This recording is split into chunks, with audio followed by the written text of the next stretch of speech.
عزیزان گرامی، آج میں اردو تنقید کے حوالے سے ایک اہم موضوع پہ اظہار خیال کروں گا۔ یہ موضوع اپنی وسعت کے اعتبار سے اور کشادگی کے اعتبار سے بہت پھیلا ہوا ہے اور اردو تنقید کے تقریباً ہر شعبے پر حاوی ہے۔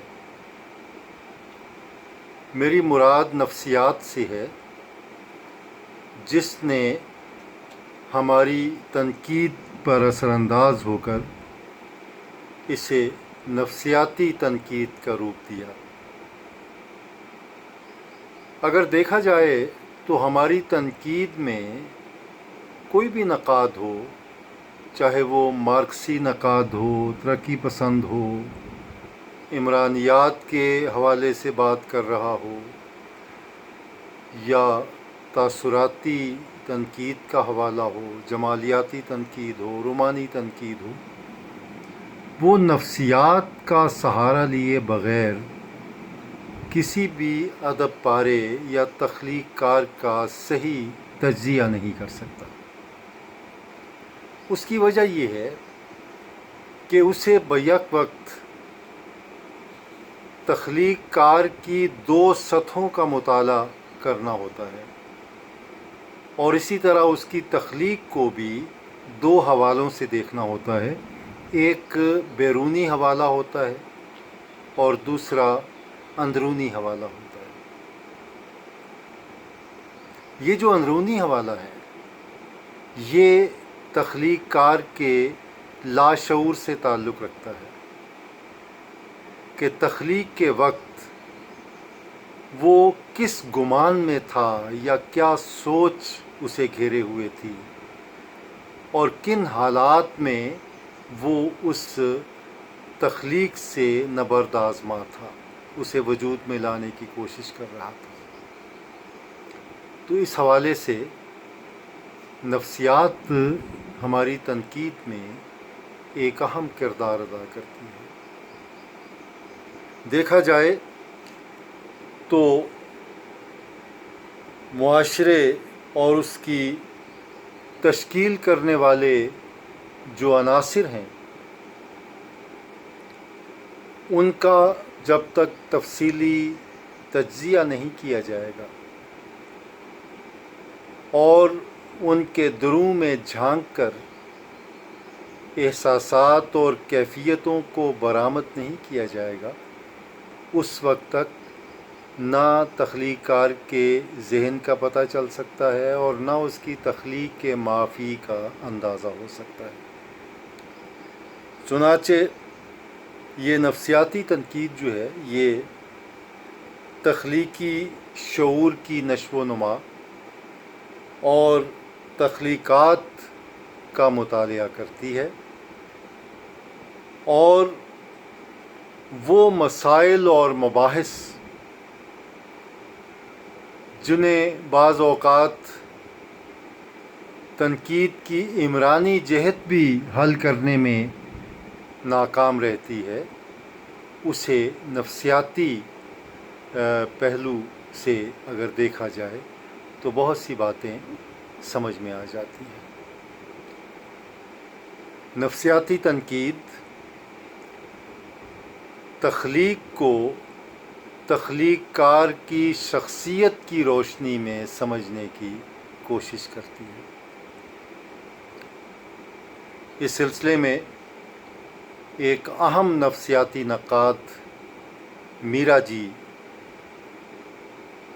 آپ نے نام سنا ہوگا میرا جی کا، مشرق و مغرب کے نغمے ان کی اہم کتاب ہے جس میں انہوں نے نفسیاتی حربہ استعمال کیا ہے شعراء کی شخصیت کو سمجھنے کے لیے اور ان کے تخلیق کو سمجھنے کے لیے۔ تو میرا جی کہتے ہیں کہ جب تک ہم کسی مصنف یا شاعر کی شخصیت کے مختلف پہلوؤں کے متعلق معلومات حاصل نہ کر لیں، ہم ان کی ادبی تخلیقات کے بارے میں کچھ نہیں کہہ سکتے۔ یہ بڑا اہم نقطہ ہے کہ جب تک ہم شخصیت کے یعنی شاعر یا تخلیق کار کی شخصیت کے مختلف پہلوؤں کے متعلق معلومات نہ حاصل کر لیں، اس وقت تک ہم اس کی شاعر کی یا تخلیق کار کی تخلیقات کے بارے میں کچھ نہیں کہہ سکتے، کیونکہ ہر مصنف یا شاعر کی تخلیقات خواہ اس کا فنی اصول داخلی ہو یا خارجی، اس کی اپنی شخصیت کا آئینہ ہو جاتی ہیں۔ تو یہ بڑا اہم نقطہ جو میرا جی نے اٹھایا ہے۔ اس حوالے سے کسی ادیب یا شاعر کی شخصیت کا نفسیاتی مطالعہ ایک انتہائی دلچسپ اور پرتنوع عمل ہے۔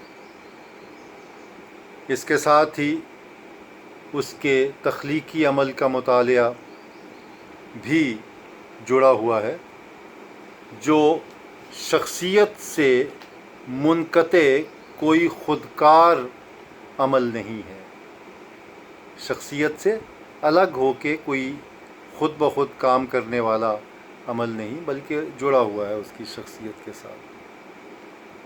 بلکہ تخلیقی شخصیت اور تخلیقی عمل لازم و ملزوم کی حیثیت رکھتے ہیں۔ چنانچہ جدید اردو تنقید کی ابتدا سے شاعر کی شخصیت کی نفسی اساس سے دلچسپی کا اظہار کیا گیا، اور نفسیاتی نقاد جب تک شاعر کی شخصیت کو سامنے نہ رکھے وہ اس کی تخلیقات سے انصاف نہیں کر سکتا، اور نہ ہی اس کے بغیر تخلیق کی درست تحسین ہو سکتی ہے، تجزیہ ہی نہیں ہو سکتا، اس کی تعبیر ہی ممکن نہیں۔ تو اس حوالے سے نفسیات کا ایک بہت ہی اہم رول ہے۔ گویا تخلیق کار کی شخصیت کا مطالعہ دراصل اس کی ان ذہنی کیفیات کو سمجھنے میں مدد دیتا ہے جو اثناء تخلیق یعنی تخلیق کے دوران میں اسے درپیش رہی ہے۔ یوں تخلیق کے محرکات تک رسائی حاصل کر کے ہم شخصیت اور تخلیق دونوں کی گہرائی اور گیرائی کا مطالعہ کر سکتے ہیں۔ تو یہ ایک بہت اہم نقطہ ہے جس کی طرف ہمارے جو نفسیاتی نقاد ہیں وہ اشارہ کرتے ہیں، اور شخصیت اور اس کی تخلیق کو ایک لازم و ملزوم کی حیثیت دے کر شخصیت کے ان لوازم سے بحث کرتے ہیں جو تخلیق کار کی ذات اور اس کے جو شخصی زاویے ہیں ان میں کہیں چھپے ہوئے ہیں، پنہاں ہیں، انہیں باہر نکالنا اور بتانا ہے کہ جناب یہ تخلیق جو ہے وہ کن نفسیاتی محرکات کا نتیجہ تھی، اور اسے وجود میں لاتے ہوئے تخلیق کار جو ہے وہ کن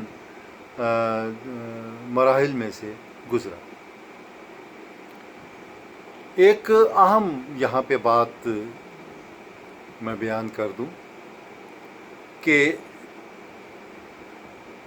عام طور پر ایک ہم لفظ استعمال کرتے ہیں جنون۔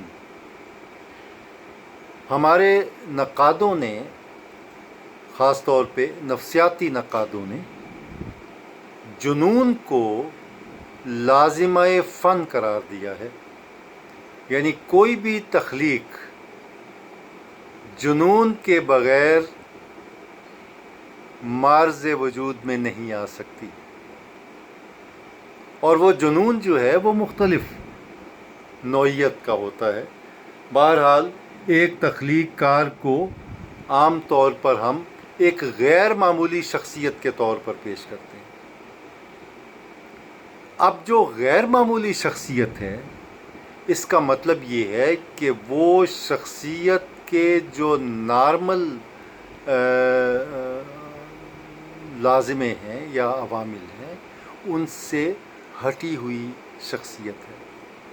ایک نارمیلٹی جو ہے وہ اس کے ہاں کم ہے، کیونکہ اسے ہم ایب نارمل بھی نہیں، ایب نارمل کو منفی معنوں میں ہم نہیں لیتے، بلکہ اس کو ہم ایک طاقت کے طور پہ لیتے ہیں کہ جنون جو ہے وہ ایک طاقت ہے جو کسی تخلیق کار کو ایک غیر معمولی شخصیت بنا کے پیش کرتی ہے، اور اس کی تخلیق کو، جسے وہ وجود میں لا رہا ہے، وہ بھی ایک غیر معمولی شے ہے، اور وہ اس وقت تک وجود میں نہیں آ سکتی جب تک تخلیق کار کی شخصیت جو ہے وہ ایک نارمل انداز سے ہٹی ہوئی نہیں ہوگی. چنانچہ جنون کو لازمہ فن قرار دیا گیا ہے، اور اس سلسلے میں میں ایک اقتباس پیش کرنا چاہتا ہوں، اور اقتباس بھی اس شخصیت کا ہے جو جنون کے عمل سے خود گزر بھی چکے ہیں. میری مراد مولانا محمد حسین آزاد سے. مولانا محمد حسین آزاد لکھتے ہیں کہ جنون بھی ایک لازمہ شاعری ہے. بعض محققوں کا قول ہے کہ دیوانہ اور عاشق اور شاعر کے خیالات بعض مقامات پر متحد ہو جاتے ہیں، ایک ہو جاتے ہیں. شاعر کو لازم ہے کہ سب طرف سے مطمئن اور سب خیالات سے منقطع ہو کر اس کام میں متوجہ اور غرق ہو جائے جس کام کو اس نے کرنے کا یا انجام دینے کا بیڑا اٹھایا ہے. اس میں پوری طرح اس کا انہماک اور اس کی توجہ جو ہے وہ ضروری ہے. اپنے تمام علائق سے منقطع ہو کر. چنانچہ سوائے مجنون کے یا عاشق کے کہ وہ مجازی سطح پہ اس چیز کو انجام دے رہا ہوتا ہے، ہر ایک شخص سے یہ تخلیق کا کام انجام نہیں پا سکتا. اسی شخص سے انجام پائے گا جو اپنی ڈگر سے ہٹا ہوا ہوگا، کو تھوڑا سا، جسے ہم عام لفظوں میں کہتے ہیں، تھوڑا سا کھسکا ہوا ہوگا، تو وہ شخص جو ہے وہ ہی کار تخلیق صحیح طور پر انجام دے سکتا ہے. پھر وہ لکھتے ہیں کہ مجنون کو اپنے جنون اور عاشق کو معشوق کے سوا کسی دوسرے سے کچھ غرض نہیں. لہٰذا یہ چیزیں جو ہیں وہ اس کے لیے ایک مہمیز کا کام دیتی ہیں اور اس کی طاقت بن جاتی ہیں. اور آگے وہ کہتے ہیں کہ خدا یہ نعمت سب کو نصیب کرے. گویا جنون جو ہے یا دیوانگی، پاگل پن نہیں کہتا میں، ذرا ثقیل لفظ ہو جائے گا، تو بہرحال جنون جو ہے وہ ایک تخلیق کار کی طاقت ہے، ایک قوت محرکہ ہے جو اسے کار تخلیق انجام دینے پر مائل کرتی ہے اور اکساتی ہے. ایک یہ اہم نفسیاتی پہلو ہے ایک تخلیق کار کا. کوئی بھی کام دنیا میں، بڑا کام جو ہے، وہ جنون کے بغیر انجام نہیں پا سکتا. وہ جو اقبال نے کہا نا کہ قوت عشق سے ہر پست کو بالا کر دے۔ تو گویا عشق بھی ایک جنون ہے، تو گویا جنون کی قوت سے آپ ہر پست کو بالا کرنے کی صلاحیت اور استعداد رکھتے ہیں۔ چنانچہ آزاد کی ہم نوائی میں بہت سے دوسرے نقادوں نے بھی اس حوالے سے بات کی اور جنون کو لازمہ فن قرار دیا۔ اس سلسلے میں میں سلیم اختر صاحب کا ایک اقتباس جو ہے وہ میں آپ کے سامنے پیش۔ ڈاکٹر سلیم اختر بھی نفسیاتی نقاد کے طور پہ معروف ہیں۔ چنانچہ وہ یہ کہتے ہیں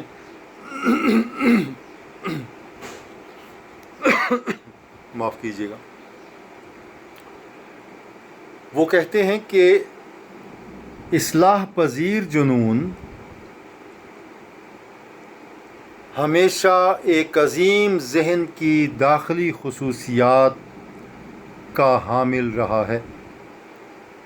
دنیا کے اعلیٰ پائے کے ذہن معتدل جنون کا شکار رہے ہیں۔ یہاں پہ انہوں نے جنون کے ساتھ ایک لاحقہ لگا دیا، معتدل۔ اب میری سمجھ سے بالا ہے کہ جنون بھی معتدل ہو سکتا ہے۔ جنون میں اگر اعتدال پیدا ہو جائے تو پھر وہ جنون تو نہ رہا نا، وہ تو عقل ہو گیا، کیونکہ عقل جو ہے وہ ہمیں اعتدال کے قریب لے آتی ہے۔ تو بہرحال ایک نقاد کی حیثیت سے ان کا ایک نقطہ نظر ہے، ہم مان لیتے ہیں۔ معتدل جنون کا شکار رہے ہیں، کہتے ہیں بڑے تخلیقار جو ہیں وہ ہمیشہ ایک معتدل جنون کا شکار رہے ہیں، اور اسی کی بدولت وہ عظیم تخلیقات معرض وجود میں آئیں جو انسانی معجزے کی حیثیت رکھتی ہیں۔ ایک معجز نما صورت جو ہے وہ سامنے آتی ہے جنون کے نتیجے، معتدل جنون کے نتیجے۔ دنیا کے بہت سے فنکار ایسے بھی ہیں جو اپنی زندگی کے کسی دور میں جنون کے صید زبوں میں رہ چکے ہیں، یا جنون کے صید زبوں رہ چکے ہیں، صید شکار کو کہتے ہیں، اور ان کی اعلیٰ تخلیقات کے فوارے عہد جنون کے اختتام پر پھوٹے ہیں۔ جس طرح سیلاب زمین کی زرخیزی کا سبب بن جاتا ہے یا بن سکتا ہے، اسی طرح جنون ذہنی قوتوں کے ارتفاع کا موجب بن سکتا ہے۔ گویا جنون ہونا ضروری ہے تخلیق کے لیے۔ آپ کے سر میں جب تک تخلیق کا سودا نہیں سمایا ہوگا، اب دیکھیں نا، جب کوئی شاعر جو ہے وہ صحیح شاعر ہونا چاہیے، پکا شاعر جس کا شاعری کے ساتھ ایک قلبی ربط ہو، تو جب وہ شعر کہنے لگتا ہے تو ایک عجیب کیفیت اس پہ طاری ہو جاتی ہے۔ فراق گورکھپوری نے تو یہاں تک کہا کہ جب ایک تخلیقار تخلیق کے عمل سے گزرتا ہے تو اس کی حالت بھی اس عورت کی طرح ہوتی ہے جو بچہ جننے کے وقت اس پہ ایک جو کیفیت طاری ہوتی ہے، وہی کیفیت ایک تخلیقار کی ہوتی ہے کہ تخلیق کو معرض اظہار میں لانے کے جتن کر رہا ہوتا ہے، اور اسی تکلیف اور اسی کرب سے گزرتا ہے جس کرب سے ایک عورت کو دوچار ہونا پڑتا ہے۔ یہ محض کہنے کی باتیں نہیں ہیں، ہمارے بہت سے تخلیقار جو ہیں وہ اس عمل میں سے گزرتے ہیں اور ان پہ اس طرح کی کیفیات طاری ہوتی ہیں۔ ایک دفعہ ایک اخبار نے ایک جائزہ شروع کیا تھا جس میں ہر ہفتے ایک شاعر سے یہ سوال کیا جاتا تھا کہ میں کیسے لکھتا ہوں. بہت سے لوگ جو ہیں وہ اس سوال کا جواب نہیں دے سکے. ڈاکٹر سلیم اختر صاحب کا تو ایک پورا مضمون ہے اس پہ کہ تخلیق اور تخلیقی شخصیت. تخلیق کس طرح معرض اظہار میں آتی ہے، کس طرح وجود میں آتی ہے، اور کیا اس پہ بیتتی ہے تخلیق کار پہ. اقبال کا میں نے ایک جگہ پڑھا کہ انہوں نے لکھا کہ ایک دفعہ مجھ پہ ایسا دور آیا کہ میں کئی برس تک ایک شعر بھی نہیں کہہ سکا، اور اس وقت میں نے یہ گمان کیا کہ شاید اب مجھ سے یہ تخلیق کا ہنر چھین لیا گیا ہے. اور میری عجیب کیفیت تھی، یعنی باوجود کوشش کے اور اپنے آپ کو آمادہ کرنے کے اور وہ ماحول اور کیفیت پیدا کرنے کے، وہ کہتے ہیں کہ میں ایک شعر بھی نہیں کہہ سکا. لیکن اس کے بعد اچانک پھر ایک ایسا دور آیا کہ یکلخت مجھ پہ تخلیق کی دیوی مہربان ہوئی اور میں نے شعر کہنے شروع کر دیے. اور اس کے بعد جو میں نے شاعری کی ہے وہ اپنی نوع کی ایک الگ شاعری ہے. تو ایسا ہوتا ہے، وہ جنوں کی جو طاقت ہے وہ آپ سے تخلیق کا عمل جو ہے اس میں آپ کو ڈالتی ہے اور آپ سے شعر کہلواتی ہے یا افسانہ لکھواتی ہے یا ناول لکھواتی ہے یا کوئی اور تخلیق جو ہے وہ آپ سے وہ لکھواتی ہے. لیکن اس کے لیے اس خاص کیفیت کا، اس جنوں کا ہونا جو ہے وہ بہت ضروری ہے. تو ایک تو نقطہ آپ یہ ذہن میں رکھیں کہ یہ جنوں جو ہے وہ بہت ضروری ہے. یہاں پہ کلیم الدین احمد کی ایک کتاب ہے، آپ بہت مشہور نقاد ہیں، آپ نے ان کے بارے میں پڑھا ہے. کتاب کا نام ہے تحلیل نفسی اور ادبی تنقید. یہ بہت اہم کتاب ہے. اس کا ایک پورا باب جو ہے اس میں نابغہ اور جنون، یہ اس باب کا عنوان ہے. اور اس میں انہوں نے یہ لکھا کہ مختلف ماہرین نفسیات جو ہیں ان کا جنون کے بارے میں کیا نقطہ نظر ہے، اور جب جنون انتہا کو پہنچتا ہے تو کوئی شخصیت لیجنڈ کے مقام پہ پہنچ جاتی ہے، نابغے کے مقام پہ پہنچ جاتی ہے. نابغہ کون ہوتا ہے؟ نابغہ کو عام آدمی تو نہیں ہوتا، یا عقل مند یا صاحب دانش تو نہیں ہوتا. وہ اپنے رستے سے تھوڑا سا ہٹا ہوا ہوتا ہے اور عام آدمی کی نسبت کچھ الگ سے زندگی گزارتا ہے وہ، اور الگ سے اس کے اطوار اور طور طریقے ہوتے ہیں. چنانچہ وہ لکھتے ہیں کہ اس بات پہ انہوں نے بحث کی کہ نابغہ اور جنون میں ایک قریبی تعلق ہے، اور یہ تعلق ارسطو کے زمانے ہی سے ڈھونڈ نکالا گیا تھا، یعنی اسے دریافت کر لیا گیا تھا بہت پہلے. تاہم وہ اس بات سے کلی اتفاق نہیں کرتے، لیکن اس بات کو وہ بھی تسلیم کرتے ہیں کہ ایک نابغہ یا تخلیق کار آج کی صورتحال میں ایک مخالف اور ناموافق جو دنیا ہے اس میں رہتا ہے. ایک ایسی دنیا جو الگ تھلگ دنیا ہے، تیری دنیا سے الگ ایک اور دنیا، ایک اور آن. وہ دیکھیں نا، یہ ساری چیزیں آہستہ آہستہ دھیان میں آتی ہیں نا. وہ جو سودا نے کہا کہ سودا جو تیرا حال ہے اتنا تو نہیں، وہ کیا جانیے تو نے اسے کس آن میں دیکھا. یہ جو آن ہے نا، یہ اس شخصیت کا نام نہیں جو عام شخصیت ہے، بلکہ اپنی عام ڈگر سے ہٹ کے کسی اور کیفیت میں تو نے اس شخص کو دیکھا ہے تو تیرا یہ حال ہو گیا ہے، ورنہ تو عام سا آدمی ہے، کوئی نوٹس ہی نہیں لیتا، اور تو نے اتنا اس کو محسوس کر لیا، اتنا اپنے دل پہ لے لیا، جو تیرا حال ہو گیا ہے اتنا تو وہ شخص نہیں ہے، وہ تو عام سا آدمی، لیکن تو نے شاید کسی آن میں دیکھا ہے۔ تو یہ جو آن ہے نا، یہ ناموافق حالات ہیں اس دنیا کے، جس میں پہنچ کے ایک تخلیق کار یا شاعر جو ہے وہ دنیا سے، دنیا کے علائق سے الگ ہو جاتا ہے۔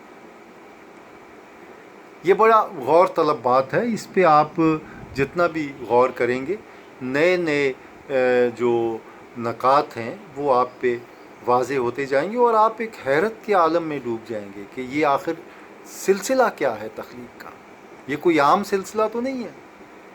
اب یہ بات جو ہے یہ ہمیں نہ سماجی تنقید سمجھاتی ہے، نہ تاثراتی تنقید، نہ رومانی تنقید، یہ بات ہمیں نفسیات ہی سجھاتی ہے اور سمجھاتی ہے۔ وہی ہمیں اس نقطے پہ لے کے آتی ہے کہ یہ جناب آپ شخصیت کا مطالعہ ہے ہمارے دائرے میں، تو شخصیت کا مطالعہ کریں آپ تو یہ دیکھیں آپ کس کیفیت میں۔ کہا جاتا ہے کہ مولانا آزاد جو تھے جب وہ عالم دیوانگی میں آئے ہیں تو ان سے بڑے بڑے کمال کی جو تخلیقات ہیں وہ سرزد ہوئی، اور بہت عجیب وہ کیفیت میں خیر وہ تو ایک عالم جنون، باقاعدہ عالم جنون تھا جس کا ٹریٹمنٹ لینے کی ضرورت پیش آ گئی، یعنی پاگل پن کی سطح پہ وہ جنون جو ہے وہ پہنچ گیا تھا۔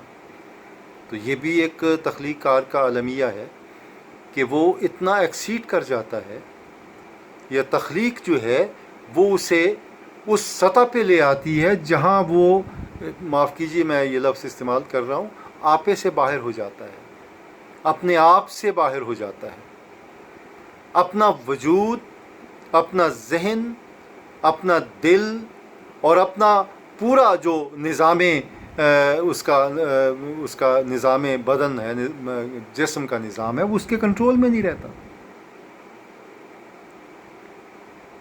وہ جو غالب نے بات کہی نا کہ ہم وہاں ہیں جہاں سے ہم کو بھی کچھ ہماری خبر نہیں آتی، تو یہ وہ مقام ہے جہاں پہ ایک تخلیق کار جو ہے وہ خود کو لے آتا ہے۔